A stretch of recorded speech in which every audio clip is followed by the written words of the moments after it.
Le hemos reconocido hasta donde nuestro entendimiento, Señor, corazón lo percibe, que solo usted es el Señor. Hemos procurado, Señor, tributar con nuestros labios, con nuestra actitud, Señor, con nuestra disposición, con nuestro cantar, con nuestra oración, con nuestras manos, con nuestros gestos, que usted merece, Señor, toda alabanza, que usted es digno de adoración, de todo reconocimiento, de que nos inclinemos y nos postremos delante de su presencia, en admiración, en gratitud. Ahora, Señor, necesitamos que usted nos bendiga, Señor, por medio de la exposición de su palabra. Que usted serene nuestros pensamientos, que usted, Señor, nos ayude, Señor, a hacer a un lado, Señor, toda inquietud, toda distracción. Que usted agudice nuestro oído y que podamos, Señor, estar atentos, Señor, y dispuestos, Señor, para recordar, para aprender, para entender, para recibir, Señor, lo que hoy trae usted a nuestros oídos, a nuestras vidas. Se lo pedimos, oh Señor, en Cristo Jesús, nuestro Señor y Salvador. Amén. Una imagen. ¿De qué vamos a hablar, Samuel? ¿De vacaciones, de viaje? No. En la carretera se ven esos anuncios, pero no vamos a hablar de viaje. ¿De qué vamos a hablar? ¿Quién dijo? Morelva. 20 puntos para Morelva. Morelva dijo que vamos a hablar de arrepentimiento. Título. Vamos a hablar de arrepentimiento. Vamos a hablar de arrepentimiento. Volvemos a la imagen. ¿Qué tiene que ver esto con el arrepentimiento?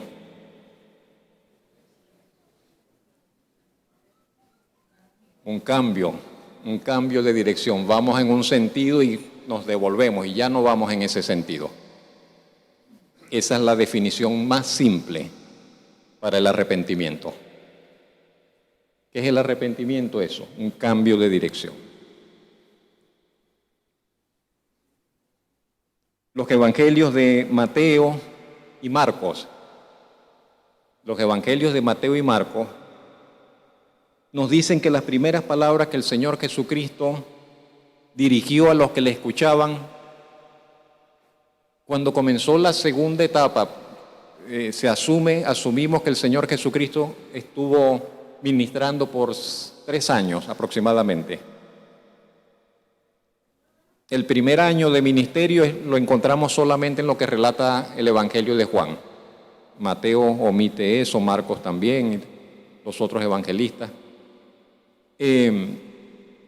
Pero cuando él inicia su ministerio, inicia el segundo año, él comenzó con estas palabras que están allí. Vamos a ver.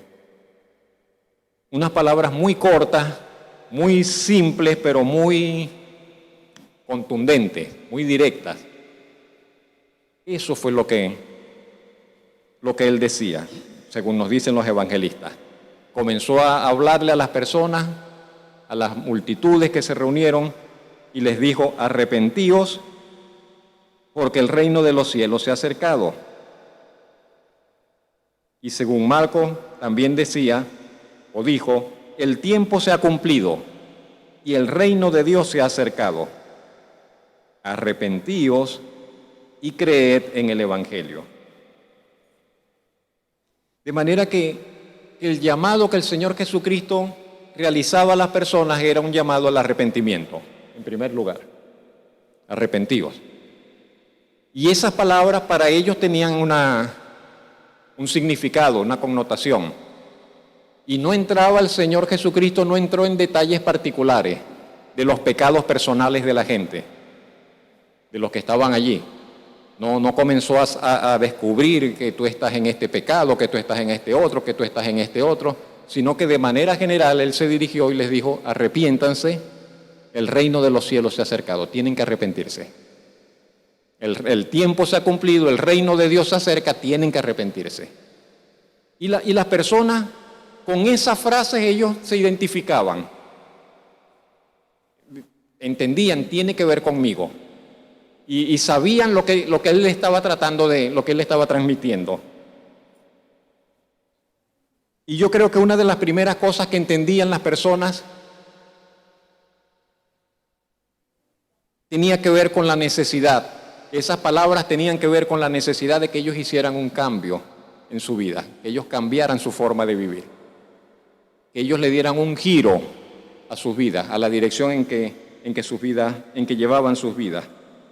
Y que esto era necesario porque el tiempo del Señor, el tiempo del reino de Dios se estaba acercando.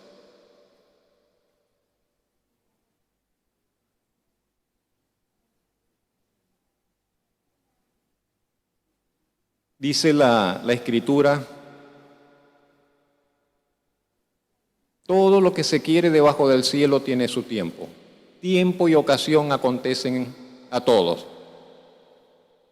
Cuando llegó el cumplimiento del tiempo, Gálatas 4:4, Dios envió a su Hijo, nacido de mujer y nacido bajo la ley, para que redimiese.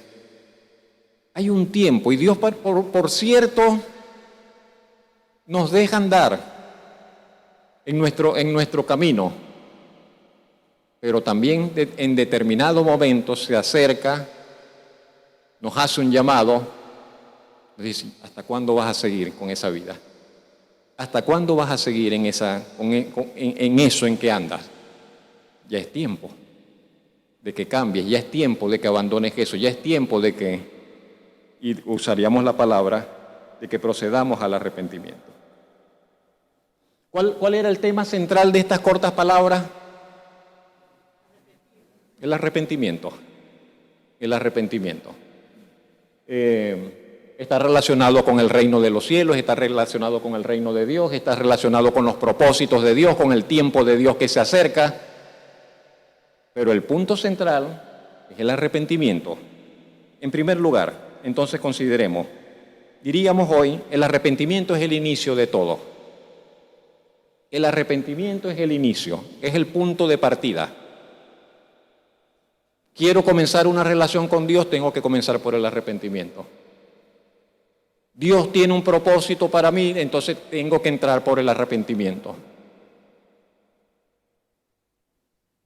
Como sea que lo queramos ver o pensar, el arrepentimiento está en la entrada, en el umbral, en la línea que marca la división de lo que somos y lo que estamos llamados a ser, de quienes somos hoy y quienes podemos llegar a ser en Cristo. El arrepentimiento está allí como línea divisoria. Así lo entendió la Iglesia. La primera predicación de la Iglesia por boca del apóstol Pedro fue esta, Hechos 2:38. Esas palabras que están allí. Es el primer mensaje, es la primera predicación que Pedro, lleno del Espíritu Santo, comparte con las personas. Y este es el núcleo de la conclusión del mensaje. Les dice: arrepentíos y bautícese cada uno de vosotros en el nombre de Jesucristo para perdón de los pecados, y recibiréis el don del Espíritu Santo. Las personas que escucharon estas palabras están conmovidas, están bajo convicción, están compungidas. Pedro les ha estado hablando acerca del Señor Jesucristo y todos sabían acerca del Señor Jesucristo. Pedro dice: ustedes saben lo que sucedió. Del Señor Jesucristo, varón justo y tal, y esto y el otro, y Dios lo envió y ustedes lo mataron, etcétera, etcétera. y murió y el Padre le resucitó de entre los muertos y ustedes son testigos de ese hecho. De esa forma les hablaba Pedro y ellos entendieron y no podían sino asimilar, sí, es verdad, es verdad, es verdad. ¿Y ahora qué podemos hacer? Ya pasó lo que pasó, nosotros hicimos mal, nosotros obramos, nosotros matamos al justo, pedimos que se nos diera un homicida, pero ahora ¿qué podemos hacer para arreglar el mal? ¿Qué podemos hacer para cambiar nuestra condición? Que obramos mal delante de Dios. Y Pedro les dice, lo que pueden hacer y lo que tienen que hacer es esto: arrepiéntanse y bautícense en el nombre del Señor Jesús.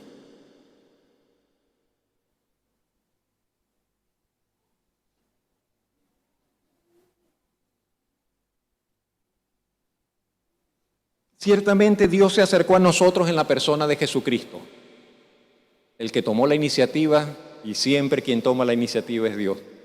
Dios se acercó a nosotros en la persona de Jesucristo, quien se entregó a muerte para hacer posible el perdón de nuestros pecados. Era necesario que el Señor Jesucristo muriese y de ahí se abre la posibilidad para nuestro perdón, para nuestra reconciliación con Dios. Y si Jesucristo no viene y lo celebramos y lo recordamos especialmente en este tiempo de diciembre, si el Verbo no se encarna, si el Señor Jesucristo no nace, entonces el perdón no es posible y la reconciliación con Dios tampoco es posible. Y Dios no puede perdonar ni un solo pecado aparte del Señor Jesucristo, sobre la base de la sangre del Señor Jesucristo. Y hace muchos meses en una oportunidad dijo, los pecados del antiguo pacto no eran perdonados por la sangre de aquellos animales. La Biblia dice la sangre de los corderos, la sangre de los...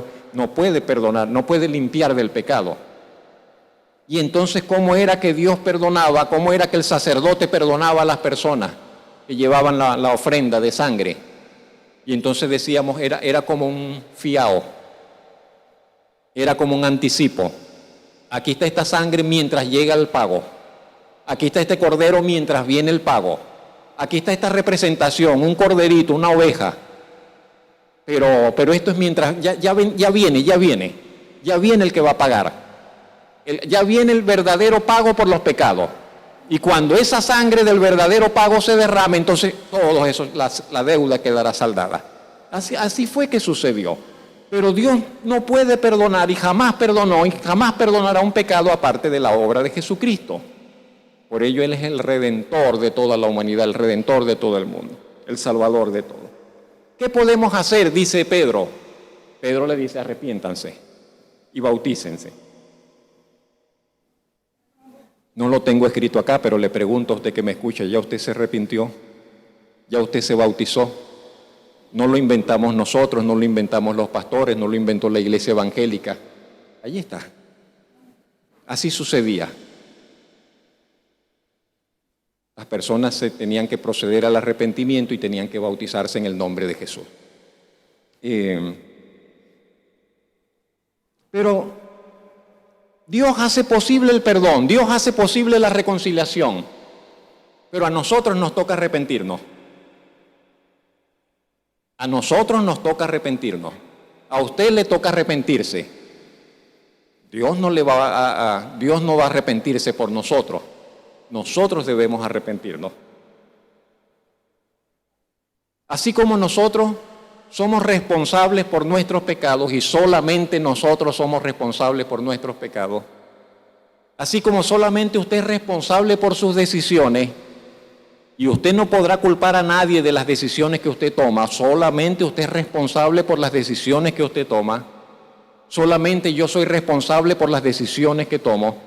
A veces tenemos el vicio de querer culpar a otro por las decisiones que estamos tomando. No, es que yo decidí esto por él, por fulano, por aquella, por esto, Pero no, nosotros en última instancia, solamente nosotros somos responsables por las decisiones que tomamos, por las razones que sean. Pero así como somos responsables por nuestras decisiones, solamente nosotros, usted y yo, somos responsables por nuestros pecados.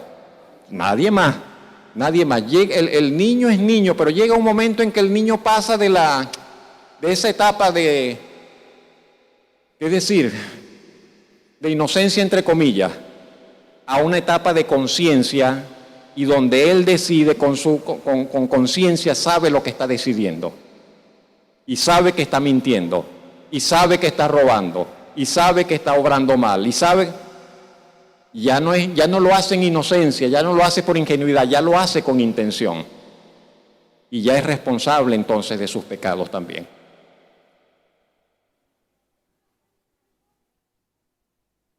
Y solamente entonces nosotros, por lo tanto, podemos proceder en arrepentimiento. La Biblia ciertamente dice, Dios en su benignidad nos guía al arrepentimiento. Pero por otro lado, Dios espera de nosotros que nos arrepintamos. ¿Hay otra cita que sigue? Vamos con esto, lo que acabamos de mencionar. Entonces, encontramos también que el arrepentimiento es una demanda de Dios, es una demanda divina. Hechos 17:30 dice, pero Dios, habiendo pasado por alto los tiempos de esta ignorancia,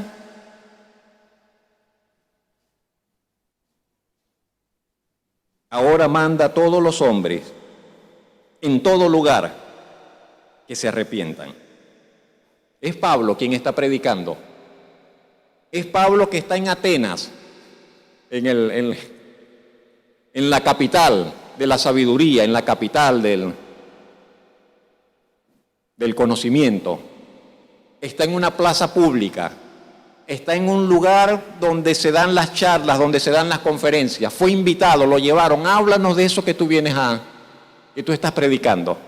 Y Pablo ha venido desarrollando todo un mensaje, hablando acerca de Dios, del poder de Dios, de la majestad de Dios, de que Dios creó todas las cosas, de que Dios creó al hombre, de que Dios no es un Dios que de metal, de oro,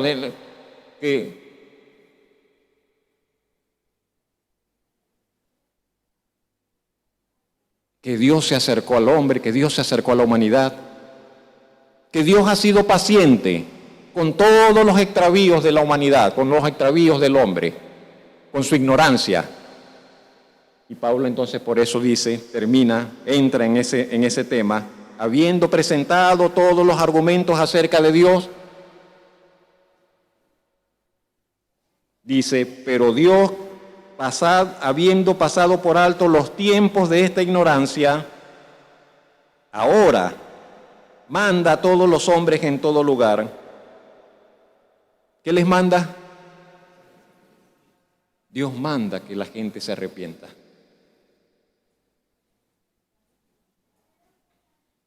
Dios está demandando arrepentimiento, podríamos decir. Dios demanda arrepentimiento. Y esa demanda está dirigida a todo ser humano, esté donde esté, sea quien sea, a todos los hombres que están sobre la faz de la tierra. Y yo le digo que pensemos un momento, si Dios pide, si Dios ordena, si Dios manda, si Dios exige algo, que de paso podemos hablar en esos términos, Dios es un Dios que pide, que manda, que ordena, que exige. Nosotros estamos muy familiarizados con ese hecho de pedir, de mandar, y tenemos hasta usted sabe, nuestros refranes y tal, y manda más que un alternador no sé qué, etcétera. Pero cuando hablamos de Dios, entonces queremos pensar en Dios como que Dios no manda, como que Dios no ordena, como que Dios no pide, como que Dios no exige. No, Dios no quiere, Dios no. Dios es un algodón, no pide nada, no manda nada, no exige nada. Él se conforma con lo que usted le quiera dar, ¿verdad? ¿Y de dónde aprendió usted eso acerca de Dios? Porque la Biblia dice, y Dios mismo dice, que Él manda, que Él exige, que Él ordena, que Él demanda. Y Él dice, a mí no me van a traer cualquier cosita. Me van a traer un animalito y me van a traer el animal cojo, el animal enfermo, el animal ciego. Ese es para el Señor. Para el Señor sirve. Para el Señor sirve. Y entonces Dios dice, palabras literales allá en Malaquías, Dios dice, preséntale ese animal enfermo así a tu grande, a tu rey, a ver si le va a gustar. Pero me lo vas a traer a mí. Dios dice, yo soy rey grande sobre toda la tierra. No, Dios no anda recibiendo despojos. Dios demanda lo mejor y Él es digno de lo mejor. Entonces Dios demanda arrepentimiento, pero si Él pide eso, si Él pide algo, o lo que sea que Él pida, hoy porque estamos hablando de arrepentimiento, pero yo quiero invitarle a que piense lo siguiente: si Dios pide algo, si Dios demanda algo, es porque es necesario, en primer lugar, porque Dios jamás actúa de forma, yo escribí acá superflua, de forma innecesaria. Dios no desperdicia nada. Y si algo Él pide es porque hay una razón de ello, hay una necesidad de ello. Nosotros podemos quizás hacer cosas innecesariamente, podemos invertir recursos en asuntos que no sean necesarios, pero Dios no obra de esa forma, no hay despropósito en Él. Y todo tiene una razón y todo tiene una causa, y si nos pide algo es porque eso es necesario, no por capricho. Dios no es un Dios caprichoso. Si nos pide algo, si le pide algo a usted, es porque eso es necesario. Número uno. En segundo lugar, diríamos porque lo que Él está pidiendo o lo que Dios está demandando es bueno. Y bueno en primer lugar, bueno en sí y bueno en primer lugar para nosotros, para usted, para su vida.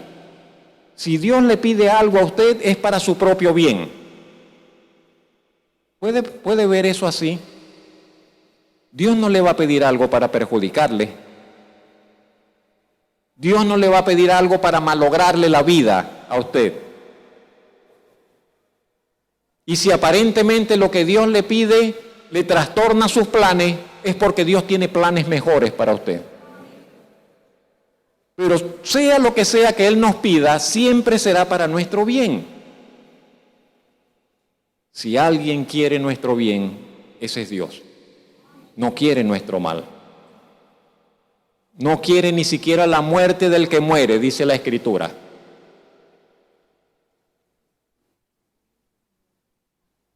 Porque Dios mismo es la causa y origen de todo bien. Y todo el bien que nosotros disfrutamos siempre nos llega de Él, directa o indirectamente. A veces pensamos que recibimos el bien aparte de Dios, pero no es así. Todo el bien que disfrutamos siempre lo recibimos de parte de Dios, de forma directa o de forma en cadena, que viene de viene, pero el origen está en Dios y llegó hasta nosotros. Todo el bien que disfrutamos en esta vida lo recibimos de Dios. De allí que la gran tragedia, la gran calamidad de aquellos que no quieren reconocer a Dios, que no quieren nada con Dios. El único bien que disfrutarán será el bien que tendrán en esta vida, porque cuando partan de esta vida se les acabó el bien, porque nunca quisieron reconocer la autoridad, la bondad, el señorío, la justicia de Dios. Pero por otro lado, entonces, los que creen en Él, los que viven en una relación con Él, los que han creído a la palabra del Evangelio, los que se han arrepentido y han entrado en una situación de reconciliación con Dios, entonces parten de acá para entrar a la abundancia de la casa del Padre, del bien. Los beneficiados del arrepentimiento somos nosotros. Si Dios nos dice arrepiéntete, es para nuestro bien. Si Dios nos llama al arrepentimiento, siempre, siempre, siempre será para nuestro bien. Y podemos pensar, y nos adelantamos un poco, pero es que me va a avergonzar. Reconocer esta situación en mi vida será una vergüenza, pero esa vergüenza será para nuestro bien. Esto me va a humillar, tener que reconocer esto, pero esa humillación será para nuestro bien. Y nos cambiará la vida para bien. Estamos hablando del arrepentimiento. El Señor Jesucristo le dice a la gente, arrepiéntanse, el reino de los cielos se ha acercado. Pedro está predicando, ¿qué haremos? Arrepiéntanse y bautícense. Pablo está predicando, Pablo dice, Dios está mandando que se arrepientan. Pero ¿qué es el arrepentimiento a fin de cuentas? ¿Qué es lo que está pidiendo? ¿Qué es el arrepentimiento realmente? La gente entendía, pero ¿qué entendemos nosotros? Si nos vamos a la palabra, que si al vocablo, que si a la etimología del término, Entonces entonces diríamos, no, el arrepentimiento viene de esta palabra, metanoia, metanoeo, que significa cambio de mente, cambio de pensamiento. Sí, es correcto. Es correcto. Meta, cambio. La metamorfosis de Frank Kafka, ya lo leíste, Samuel. El hombre que de repente comenzó a transformarse y a transformarse, sí. No me distraigas, Samuel. Pero entonces el arrepentimiento tiene que ver con cambios.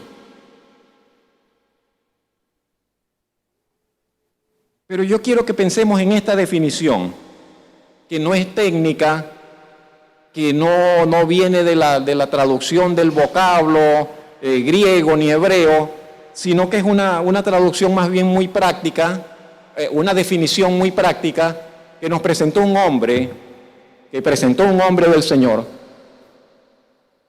un hombre de Dios, hace ya bastante tiempo. Y él lo describió de esta forma.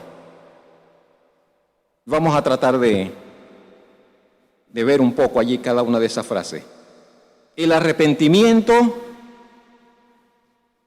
dijo este hermano, es el descubrimiento de la maldad del pecado, el duelo por haberlo cometido y la resolución de abandonarlo. Es un cambio de mente, de un carácter profundo y práctico que hace que el hombre ame lo que antes odiaba y que odie lo que antes amaba. ¿Podemos volverlo a leer? Lee allí con calma. El arrepentimiento es el descubrimiento de la maldad del pecado. Caramba, esto que yo estoy haciendo está mal delante de Dios. Esto a lo cual yo estoy acostumbrado, que me gusta tanto, resulta que es pecado. Esto con lo cual me siento cómodo, resulta que Dios no lo aprueba, que Dios no está de acuerdo con esta forma mía de proceder. Descubro la maldad del pecado en eso, en eso que está en mí, en eso que me acompaña, en eso que hago, en eso que pienso, en eso que deseo, en eso que quiero, en eso que aspiro. Descubro que hay pecado allí, en eso que he hecho. Y también que me sentí cuando me desquité y se la clavé por lo que me hizo. También que me sentí con esa venganza. Y ahora resulta que la venganza es pecado. Que no debo vengarme. Que no debo cobrármela de las que me hacen. Que Dios no se agrada cuando yo me las cobro. Y no le puedo decir así. Es el duelo por haber cometido el pecado. Duelo. ¿Por qué duelo? ¿Cómo está una persona de duelo? ¿Cómo está? Claro. Entonces, cuando la persona experimenta un verdadero arrepentimiento, no solo entiende que está mal, se siente triste, se siente mal, se siente triste por haber pecado. Fíjese por dónde vamos. Cuando el arrepentimiento es verdadero, cuando hay verdadero arrepentimiento, hay un pesar, hay una tristeza por haber pecado. Pero se da también una decisión y la persona llega a un punto donde dice, yo no voy a seguir en esto, yo voy a cambiar. La persona dice, no voy a seguir viendo películas inmorales. El joven dice, no voy a seguir esclavo de la pornografía, voy a cortar con esto. El otro dice, yo no voy a seguir con esta relación de inmoralidad y abandona aquel amorío. El otro dice, yo no voy a seguir estafando, yo no voy a seguir sacando dinero de acá indebidamente de esto, voy a andar en integridad. Etcétera, etcétera, etcétera, en cualquier área que lo mencionemos. Entonces se da una resolución, una decisión de abandonar el pecado cuando hay arrepentimiento. Si no hay arrepentimiento, yo sigo como si nada. Pero si hay el arrepentimiento, entonces decido abandonar ese pecado. Es un cambio de mente, por eso dice el hermano, es un cambio de mente, pero es un cambio no solo de mente, aquí, se cambió acá, pero lo demás sigue igual. No, es un cambio práctico, cambio acá, pero cambio también en las acciones, cambio en lo que hago. Un cambio profundo y práctico, y me gusta cómo termina, que él dice que hace que el hombre ame lo que antes odiaba. Yo no quería saber nada de Dios y ahora no puedo vivir sin Dios. Yo no quería saber nada de la Biblia, ni que me hablaran nada de Biblia y ahora yo quiero leer la Biblia todos los días. Yo no quería saber nada de iglesia, yo no quería saber nada de religión, yo no quería saber nada de fe y ahora resulta que, ¿sí me explico? Y dice, y que odia lo que antes amaba. Y yo antes quería andar en esa inmundicia, ya no quiero saber ya más nunca nada de esa inmundicia, prefiero morirme, prefiero que Dios me quite la vida a volver a esa inmundicia en la cual antes viví. Ese es el arrepentimiento, ese es el arrepentimiento. Como vemos entonces, hermanos y amigos, el arrepentimiento no es algo ligero, superficial, sino que por el contrario es una experiencia que nos lleva a cambiar desde lo más hondo de nuestro ser, desde lo más profundo de nuestra interioridad, en nuestros gustos, afectos, en actos sucesivos. Hay un gran arrepentimiento, uno grande, primero, único, cuando nos volvemos al Señor y confiamos y creemos y reconocemos el señorío de Cristo, y reconocemos que estamos perdidos, reconocemos que necesitamos perdón de Dios y nos volvemos al Señor, nos volvemos cristianos. Esa es la expresión que usamos. Ese es el primer gran arrepentimiento. Pero estando en Cristo, es necesario que se den otros arrepentimientos menores. Y todo el tiempo que estemos, veremos que serán necesarios esos arrepentimientos menores, más pequeños. Son arrepentimientos sucesivos, que entonces nos van a ir cambiando la vida y vamos siendo santificados, y vamos siendo perfeccionados, vamos siendo edificados, vamos siendo transformados. Como dice el apóstol Pablo, de gloria en gloria, de gloria en gloria, de gloria, cada vez más parecidos a Cristo. Comenzamos siendo casi unos demonios, que lo único que nos faltan son los cachitos y la cola. Pero el Señor nos va y va quitando y va quitando. A algunos todavía le queda aquí y hay que meterle el esmeril ahí. Hasta que el Señor nos quita todo y nos va cada vez más parecidos al Señor. Esa es la santificación. Pero esa santificación viene por arrepentimiento sucesivo. Si nos estancamos en algún punto y dejamos de arrepentirnos de esas cosas, nos quedamos encallados allí a medio camino. La Biblia dice que el que comenzó la buena obra en nosotros la perfeccionará hasta el día de Cristo. Y nosotros lo mejor que podemos hacer es colaborar allí en esa transformación. En cuarto lugar, ¿por qué tanta importancia del arrepentimiento? Bueno, permítame una razón en este punto. Con el arrepentimiento comienzan o inicia el disfrute de las bendiciones de Dios. Dios es bueno. Dios es la fuente de todo bien. Pero para disfrutar de la bondad de Dios, de las bendiciones de Dios, tenemos que pasar por el arrepentimiento. Queremos que Dios nos bendiga. Queremos que Dios nos favorezca. Queremos que Dios prospere nuestros esfuerzos. Queremos disfrutar de la protección de Dios, de la seguridad de Dios, del favor del Señor. Pero tenemos que dar lugar al arrepentimiento, porque de otra manera no sucederá así. Nuevamente Pedro, en su predicación, Pedro dice, arrepentíos y convertíos, para que sean borrados vuestros pecados, para que vengan de la presencia del Señor tiempos de refrigerio.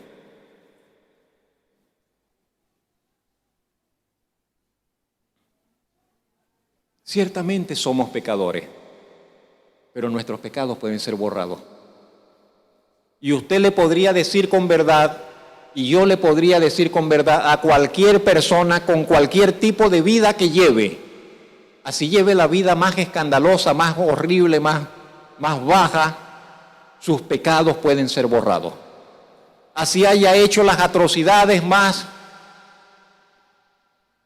más oscuras, más terribles, más repugnantes, le podríamos decir a esa persona, pero tus pecados pueden ser borrados. Los pecados de toda persona pueden ser borrados.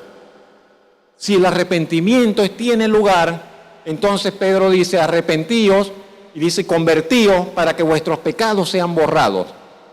Yo soy el que borro tus rebeliones, dice el Señor, y borro tus pecados, y dice, no me acordaré más de ellos. Qué bendición, qué maravilla, qué maravilla. A veces, muchas veces, me estorban mis pecados aquí en la mente, el recuerdo de mis pecados, le confieso. Allí están. Y quisiera poder pasarme un escáner, una cosa, y formatearme la memoria. Se lo digo en serio. Y formatearme la memoria para que nunca más esos recuerdos aparezcan. Pero no, ahí están. Allí están. Si los busco, los voy a encontrar. Prefiero ni mirarlos, ni recordarlos, ni buscarlos. Y pedirle al Espíritu Santo que me ayude a olvidar eso. Pero mi consuelo y seguridad es que el Señor perdonó mis pecados, borró mis pecados. El Señor es el que borra nuestros pecados. Allí estarán. Si la persona cometió un crimen y lo reseñaron y lo llevaron y fue a prisión, allí estará. Eso no será borrado, allí estará el registro. Pero su pecado fue borrado. Su pecado será borrado. Y dirán, no, él quebrantó la ley, no, él hizo esto, no, él hizo aquello, pero su pecado fue borrado si se arrepintió. Y no solo entonces Dios nos ofrece borrar nuestros pecados, pero también nos ofrece que enviará tiempos de refrigerio, tiempos de bendición, tiempos de gratas y reconfortantes bendiciones sobre nuestras vidas. ¿No le parece entonces que es una gran oferta el arrepentimiento? Es una maravilla. En quinto lugar, todos necesitamos arrepentirnos ante Dios. Recuerde la frase aquella, Dios manda a todos los hombres en todo lugar. Hechos 17:30. Todos necesitamos arrepentirnos ante Dios. Algunos para salvación y vida eterna, otros para santificación, otros para consagración. ¿Qué tiene que hacer un cristiano que tiene un ministerio, un llamado del Señor y no lo está cumpliendo? ¿Qué tiene que hacer?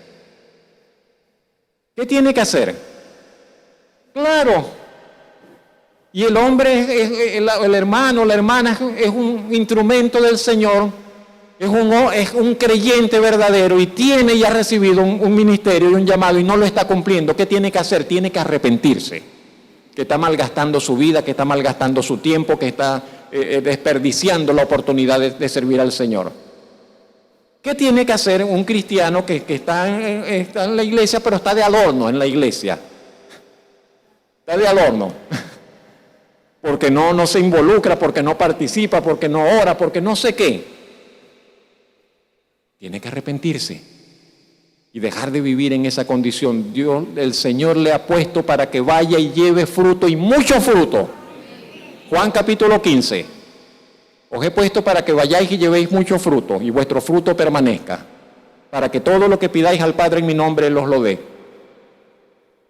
Entonces todos tenemos razones o motivos para arrepentirnos, si no en un sentido, en otro. Lucas 13:5, Lucas 13, el Señor Jesucristo con unas personas allí les dice, si no os arrepentís, todos pereceréis igualmente. ¿Por qué les dijo esas palabras?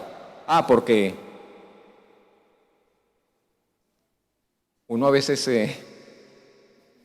no deja de sorprenderse, pues, de que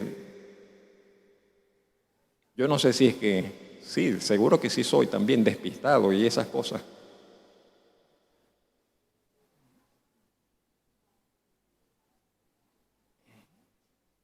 En estos días falleció una persona cercana de la casa, conocida de años, y yo ni siquiera supe. Me enteré al otro día y cuando intenté llegar al velorio ya se habían salido, pero bueno, resolví por el teléfono, contacté a la familia. Pero a veces no me entero de cosas y a veces me entero cuando la noticia viene salió de acá, cruzó los países, llegó por allá y me vino para acá.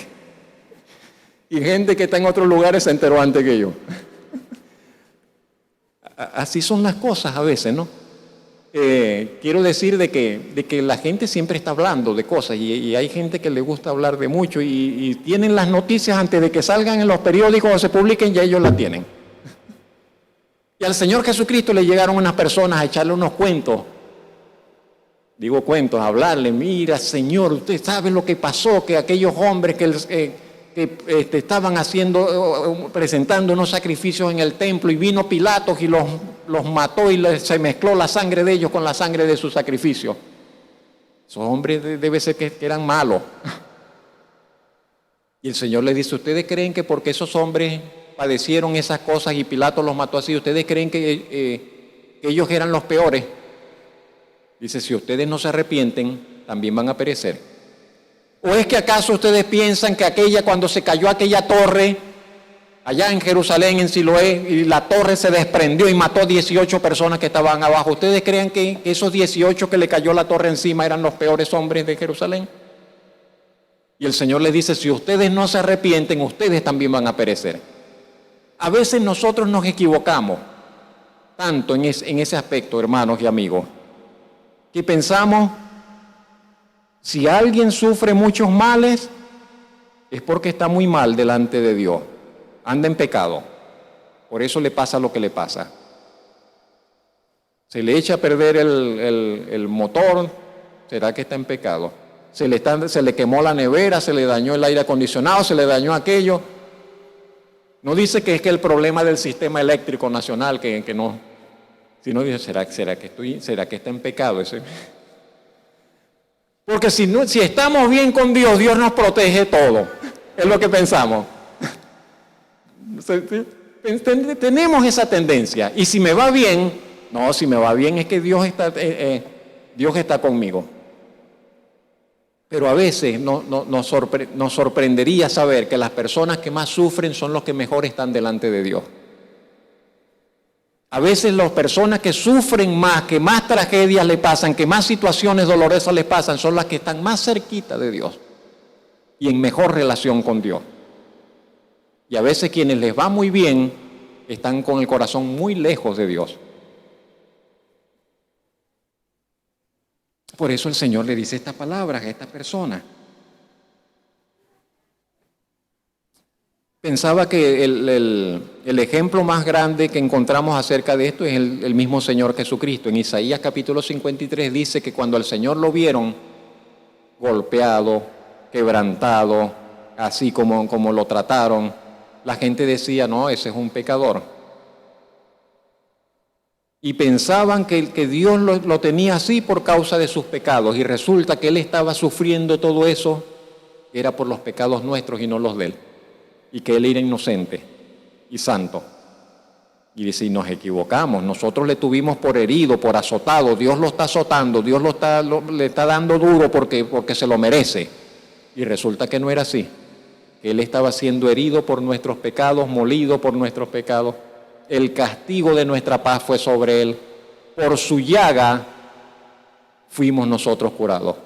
Que no tiene que ver, por cierto, con la sanidad física.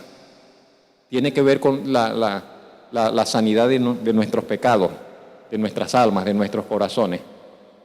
El Señor fue llagado, Él pagó, Él sufrió en su carne el precio para que nosotros fuésemos reconciliados y tuviésemos paz con Dios.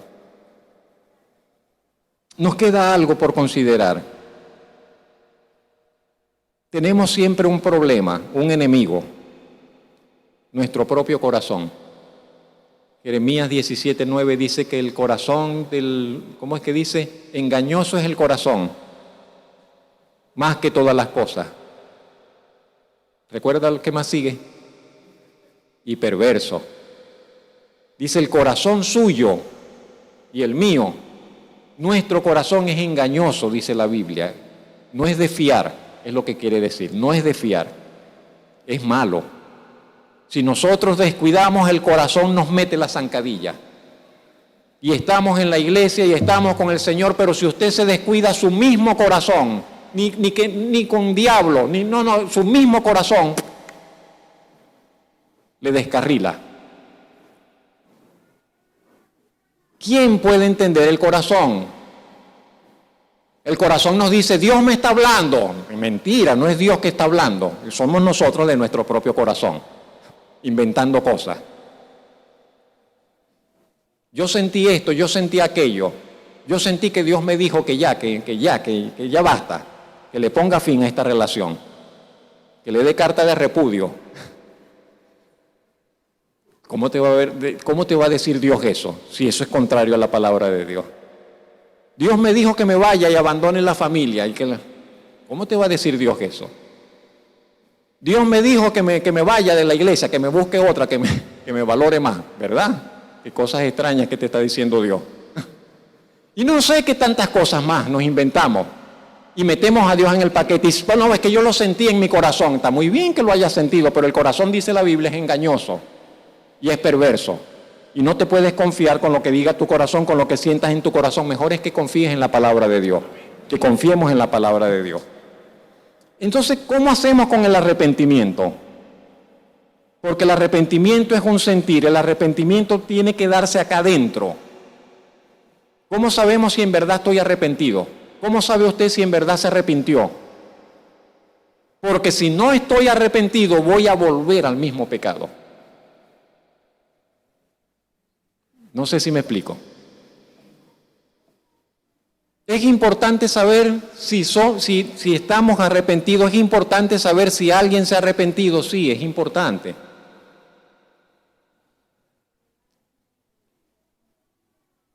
El tiempo siempre lo dirá, porque el tiempo hace evidente todas las cosas, pero necesitamos evaluar y necesitamos ver y necesitamos, Señor, ¿será? ¿Hay alguien? Hay un hermano que presentó 12 señales acerca de un verdadero arrepentimiento. Vamos a verlas así por encimita. Cuando alguien está arrepentido, llama al pecado por su nombre. Pecado. Vamos a pasar esa cita. Ajá. Sí, la primera. Ya la primera, solo la primera. No estamos maquillando el asunto. Cuando hay arrepentimiento no estamos maquillándolo, no estamos excusándolo, no. Es como cuando a David le dicen tal, entonces Natán lo confronta y David tenía 1 año viviendo en esa situación de pecado. Y Natán le dice, pero tú eres ese hombre que pecó contra Dios. Y entonces David ahí en ese momento, ¡pum!, dice, sí, he pecado contra el Señor. Cuando viene el arrepentimiento a nuestras vidas, entonces reconocemos, hemos pecado. Eso no tiene otra... No, pero mira. No, deja las excusas. Cuando el arrepentimiento está, ya no dejamos de sacar excusas, decimos, sí, es pecado, es verdad. Y demostramos ese reconocimiento por ese dolor que hablábamos, por esa tristeza que hablábamos, no por la vergüenza, la pena de ser descubiertos, sino porque entendemos de que hemos pecado contra el Señor. En segundo lugar, cuando procedemos al arrepentimiento, confesamos el pecado. Y no es necesario que nos descubran para confesarlo o que nos alcancen las consecuencias de nuestro pecado. Sencillamente procedemos a confesar el pecado delante del Señor. En tercer lugar,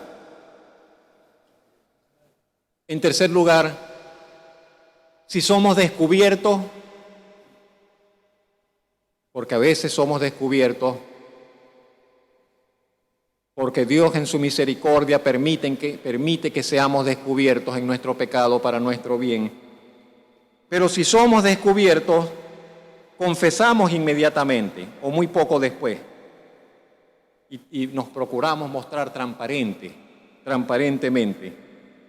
No es necesario que nos tengan que arrancar la verdad, pero dime, pero confiesa, sino que confesamos el pecado, lo reconocemos, sí. En cuarto lugar, o quinto, no lo sé, tenemos la voluntad de enmendar las cosas. Cuando la persona ha se ha arrepentido, está arrepentida, quiere enderezar las cosas, hace lo que sea necesario para demostrar a otros y a sí mismo de que ha cambiado. Queremos enmendar las cosas. Si hemos experimentado el arrepentimiento, queremos arreglar las cosas. Una persona arrepentida se muestra paciente con los que ha herido. El problema del pecado es que entre sus muchos problemas, uno de los asuntos es que el pecado siempre daña a alguien. No solo nos daña a nosotros, pero sino que daña a los otros. Daña a las personas a las que le faltamos, daña a los que nos relacionamos. Y muchas veces pecamos es contra otra persona. Un esposo que peca contra su esposa, y no solamente por asuntos de infidelidad. Una esposa que peca contra su esposo, y no porque le sea infiel, pero peca de otra forma contra su esposo. Un hijo que peca contra su padre, un padre que peca contra sus hijos. En fin.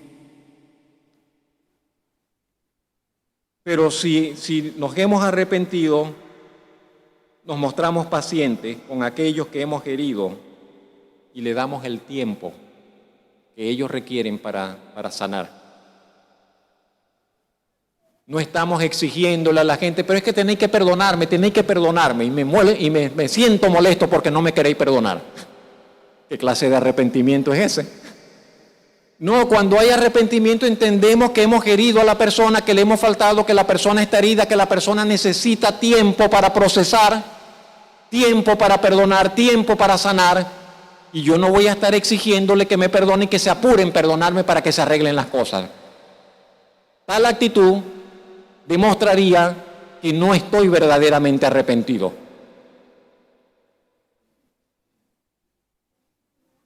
Somos pacientes con aquellos que procesan su dolor y no los presionamos para que nos perdonen. Estamos dispuestos a confesar nuestro pecado. Este aspecto es tan importante. ¿Qué tenemos que hacer con un pecado, con nuestros pecados? Además de reconocerlo. Además de reconocer lo que hemos de hacer. Confesarlo. Y decimos en primer lugar delante de Dios. Y muchas veces delante de las personas. Y muchas veces, y yo quiero insistir y quiero tal vez porque es el cuadro más cercano, más familiar, y yo le falto a mi esposa. Yo le puedo pedir perdón al Señor. Señor, perdóname que fui áspero. La Biblia dice que los maridos no deben ser ásperos con sus esposas. Y entonces yo, Señor, vine y le grité y le hablé tal, y fui áspero, grosero. ¿Sí me explico? Y entonces yo luego, en el cuarto a solas, yo reconozco que pequé contra Zoraida, que la maltraté verbalmente, con el tono, con la forma, y le digo, Señor, perdóname. Y después llego allá y quiero que ella me dé una sonrisita. Pero no le tengo que llegarle a ella y decirle, mi amor, perdóname. Reconozco que lo hice mal, que no estuvo bien, y te pido que me perdones, yo trataré de cambiar. Eso entra allí, en la confesión. Eso es confesar el pecado. Eso es confesar el pecado. Entonces, cuando hay arrepentimiento, estamos dispuestos a confesar el pecado, incluso frente a consecuencias serias. Consecuencias serias. Y si lo confieso, me van a meter preso. Depende de qué tipo de pecado. ¿Y qué consejo le puedo dar a la persona? No digas nada para que no te metan preso. ¿Será ese un consejo bíblico? ¿Será ese el consejo de la palabra de Dios? ¿Qué piensa?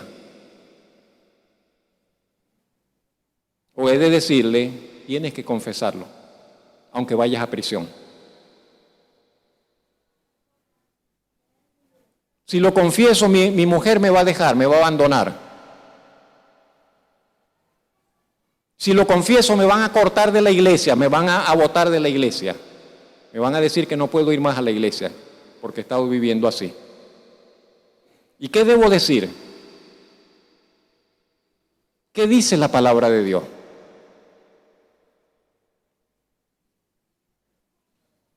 que debe confesar. Confesad vuestras ofensas unos a otros para que seáis sanados, dice Santiago.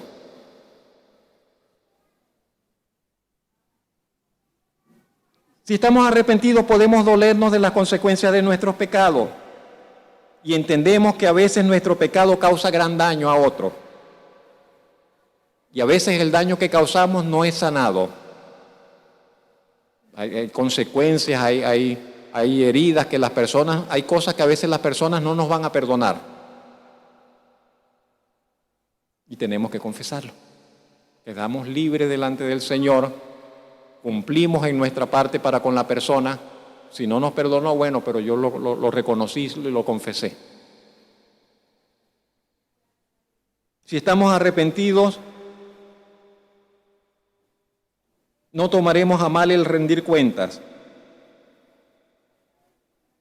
A veces los pastores estamos en la incómoda, pero justa y necesaria posición de tener que reclamar, de que tener que reprender.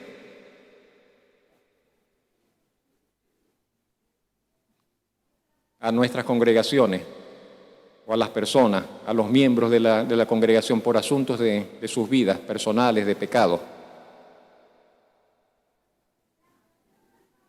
Y eso nos lo ordena la palabra de Dios.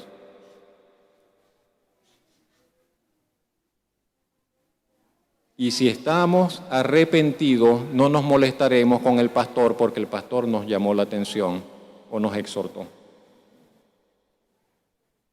O por la disciplina de la iglesia. A veces ciertos pecados involucran una adicción. Eso ya está establecido en todos los ámbitos, médicamente, psicológicamente. Hay adicciones, hay cosas que resultan adictivas porque generan ciertas sustancias en nuestro cerebro y entonces eso se vuelve como una necesidad, eso se vuelve un ciclo, como una esclavitud. Y las hay de todo tipo. Hay adicciones sexuales, adicciones a sustancias, adicciones a determinadas emociones, a determinados pecados adictivos. Una adicción, vengo, lo dejo y vuelvo a caer, vengo, lo dejo y vuelvo a caer, vengo, me arrepiento, lo confieso y vuelvo a caer, vengo, lo confieso, sé que es pecado y vuelvo a caer, y vuelvo a caer, y vuelvo a caer. Una adicción. Pero si estoy arrepentido, entonces yo digo, tengo que ser libre de esto y voy a buscar ayuda a alguien, me voy a internar, voy a hacer algo, que oren por mí, voy a tener un grupo de respaldo, voy a buscarme un grupo de hermanos que cuando esté débil, cuando esté en situación que me sienta vulnerable, voy a pedir que oren por mí, los voy a buscar. ¿Sí me explico? Pero si estoy arrepentido, yo querré salir de esa situación al costo que sea, al precio que sea. Por último, penúltimo y último, buscaremos consuelo en la gracia de Dios. El consuelo que necesitamos por haber pecado solamente nos puede venir del Señor, de la gracia de Dios en Jesucristo. Y seremos humildes y receptivos a la enseñanza. En séptimo y último lugar, el Señor llama a toda su iglesia al arrepentimiento. Pensamos quizás a veces el arrepentimiento para los que no creen. No, el Señor llama a su iglesia al arrepentimiento.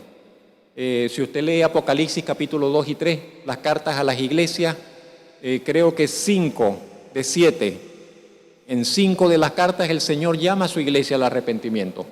No, están las citas, no recuerdo. Sí, rápidamente. Por ejemplo, a una de las iglesias el Señor le dice, iglesia, todas son de las iglesias, el Señor le dice, recuerda, por tanto, de dónde has caído y arrepiéntete y haz las primeras obras. Es como que el Señor le dice, recuerda lo que has dejado de hacer, lo que antes hacías y ya no lo estás haciendo y que tienes que volverlo a hacer. Y eso es tan propio de nosotros. ¿Cuántas cosas, no sé, nosotros que ahora tenemos tiempo en el Señor, hemos dejado de hacer y ya no las hacemos para el Señor, que antes las hacíamos cuando comenzamos, cuando estábamos iniciando nuestro camino? Y el Señor le dice, haz las obras primeras, porque si no vendré a ti, y suena como una amenaza, si no vendré a ti y quitaré tu candelero de su lugar si no te hubieres arrepentido. ¿A quién le estará diciendo el Señor eso? A todos nosotros, pero habrá un sentido particular para alguien de estas palabras que le haga eco en su conciencia y corazón, el Señor le está diciendo: arrepiéntete de donde has caído, recuerda de dónde has caído, haz las primeras obras. Otra palabra para otra iglesia dice: arrepiéntete, pues si no, vendré a ti pronto y pelearé contra ellos con la espada de mi boca. El que tiene oído, oiga lo que el Espíritu dice a las iglesias. A otra iglesia le dice: ¿sí? Le he dado tiempo para que se arrepienta, pero no quiere arrepentirse de su fornicación.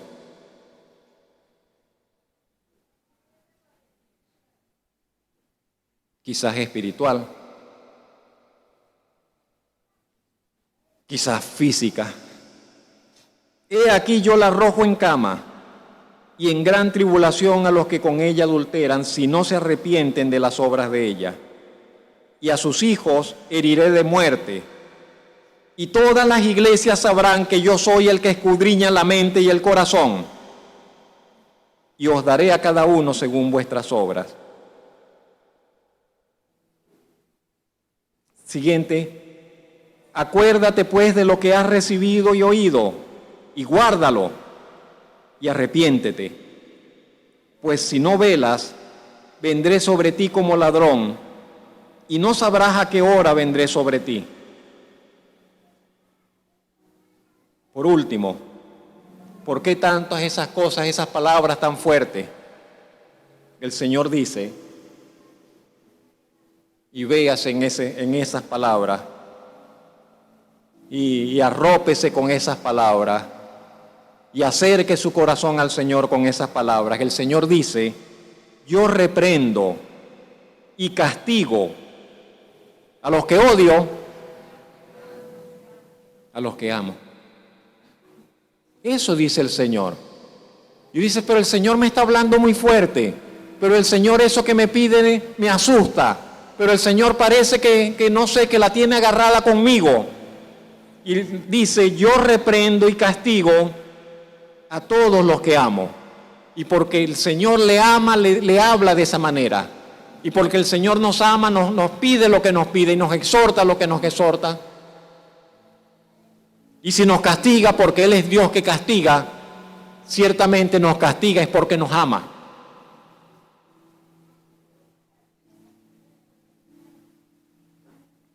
Yo reprendo y castigo a todos los que amo.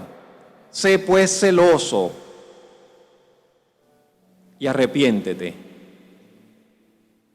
Pon manos a la obra y arrepiéntete. Hoy somos nosotros quienes hemos de dar oído a estas palabras, mis hermanos. Y yo le invito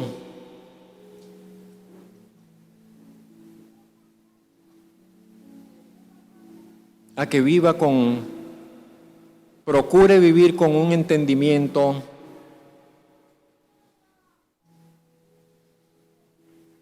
despierto, atento, que examine su vivir, que procure agradar a su Señor, que procure estar a cara descubierta siempre con Él, con limpia conciencia delante del Señor.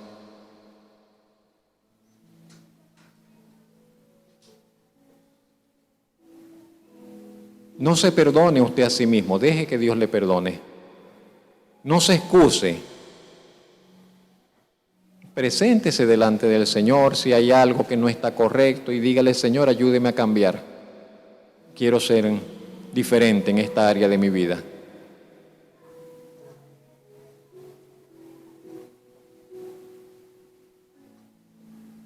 Usted es una obra en proceso. Su vida es una obra en proceso. Dios no espera perfección de usted porque no puede ser usted perfecto, pero Dios espera sinceridad y disposición. Usted diga: Señor, aquí estoy, necesito todavía aprender, necesito todavía cambiar, necesito todavía ser transformado. Y quiero dar oído, quiero reconocer, quiero ver las cosas como tú las ves, como usted las ve. Señor y Padre Celestial, usted es el que escudriña la mente y el corazón, y no tenemos dudas acerca de su amor para con nosotros, ni de la justicia y rectitud de sus motivos. Todas sus palabras son verdad, Señor, sus motivos son limpios, Señor. Limpia es toda palabra suya. De nosotros, Señor, es la mancha, de nosotros es el pecado, bendito Dios. Pero gracias porque usted nos da esa confianza de que podemos venir a acercarnos. Si nuestros pecados fueren escandalosos, Señor, usted promete borrarlos, perdonarnos, limpiarnos. Si nuestra vida está torcida, Señor, usted ofrece, Señor, restaurarnos, reconducirnos, Señor, a una nueva forma de vivir que traerá verdadera satisfacción y plenitud, Señor, a nuestras almas, y que dejará un verdadero fruto, una verdadera ganancia, Señor, que trascenderá, Señor, hasta la eternidad. Le damos gracias por la obra de su palabra y del Espíritu Santo. Es usted, Señor, quien nos guía, quien nos muestra la necesidad del arrepentimiento. Y nosotros queremos, Señor, responder y dar el giro y que se produzca el cambio de dirección en nuestro vivir, en nuestros pensamientos, en nuestras actitudes, en aquellas cosas, Señor, que estorban, que no son armoniosas, Señor, con su propósito, con su voluntad. Que usted nos enseñe a amar todo lo bueno, todo lo justo, todo lo que es de buen nombre, todo lo que tiene virtud en usted. Amar su palabra, amar su voluntad, amarle a usted mismo. Que usted nos enseñe a amar, Señor, su ley. Que usted nos enseñe también a aborrecer, a odiar, Señor, lo vil, lo pecaminoso, todo aquello, Señor, que es podrido, Señor, de la carne, del pecado, de las obras de oscuridad.